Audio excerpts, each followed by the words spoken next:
Hello दोस्तों, welcome back to my channel. दोस्तों, आज मैं जिस टॉपिक के बारे में बात करने वाला हूँ, जो बात मैं आप सबके सामने कहने वाला हूँ, वो टॉपिक आप लोगों ने और उस नाम को आपने सोशल मीडिया के माध्यम से कई जगह जगह के प्लेटफॉर्म में उस टॉपिक को और उस नाम को ज़रूर सुना होगा। और उसके बाद आपके मन में कई सारे सवाल आए होंगे कि आखिर ये है क्या और इसमें इतने सारे कनेक्शन। मैं बात करूँ जेफरी एप्स्टीन फाइल्स के बारे में। आप लोगों ने ज़रूर सुना होगा, अभी जितने भी प्लेटफॉर्म में सब में बहुत ज़्यादा ट्रेंड में चल रहा है। इसमें बड़े बड़े राजनेताओं के नाम मेंशन है, कई कई नाम काले चिट्टे खुल के सामने आ रहे हैं। जिसके बाद आप सबके मन में आ रहा होगा कि आखिर ये जेफरी एप्स्टीन फाइल है क्या। सबसे पहले मैं आपको बताना चाहूँगा, जेफरी एप्स्टीन फाइल ये कोई फाइल नहीं है, ये एक बंदे का नाम है। ऐसा बंदा जो अरबपति फाइनेंशियर है। आप समझना इस बात को, अरबपति फाइनेंशियर यानी इतना पैसा कि उसके कनेक्शन इतने बड़े बड़े लोगों से थे, इतने बड़े बड़े अरबपतियों से थे, राजनेताओं से थे, पॉलिटिक्स में बहुत ज़्यादा टोटल कनेक्शन, राष्ट्रपति पीएम सबसे कनेक्शन थे। वो एक ऐसा बंदा था जिसके पास सबके काले चिट्ठे के राज थे। काले चिट्ठे का मतलब आप समझ सकते हो, छोटे बड़े सारे कर्म कर्म कांड समझ सकते हो आप। थोड़ा सा मैं इसके बारे में डिटेल से आपको सरल भाषा में बताता हूँ। जेफरी एप्स्टीन अरबपति फाइनेंशियर, सबसे पहले इसको अमेरिका में जब पकड़ा गया था 2008 में इसको पकड़ा गया था। मामला यही था लड़कियों वाला, नाबालिग। लेकिन छोटे मोटे ज़्यादा सख्ती हुई नहीं, छोटा मोटा केस लगा के और इसको छोड़ दिया गया रिपोर्ट्स के मुताबिक।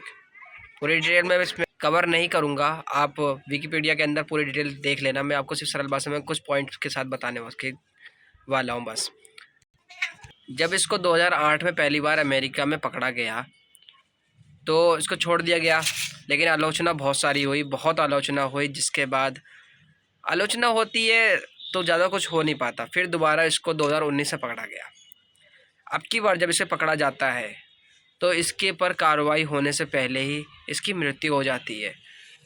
अब ये मृत्यु साजिश की वजह से हुई है या उसकी खुद ऑटोमेटिक ही हुई है, ये मुझे नहीं लगता है। एक पर्सनल ओपिनियन मैं आपको बताता हूँ कि जिसके पास राजनेताओं की और बड़े बड़े पॉलिटिक्स के और अरबपतियों के काले चिट्टे हों और उसको एक बार पुलिस पकड़ लेती है, उसके पास कार्रवाई होती है, फिर छोड़ दिया जाता है। फिर अगर दोबारा उसे पकड़ते हैं तो उन सब का और डर लगता है कि जिनका काला चिट्टे का नाम उसके पास है, कि कहीं ऐसा ना हो कार्रवाई आगे बढ़ेगी तो ये हमारा नाम ना ले दे। मेरे को ऐसा, मैं पर्सनल ओपिनियन, और आपकी क्या सोच है मुझे कमेंट सेक्शन में जरूर बताना। क्या मेरी ये बात आपको भी सही लग रही है?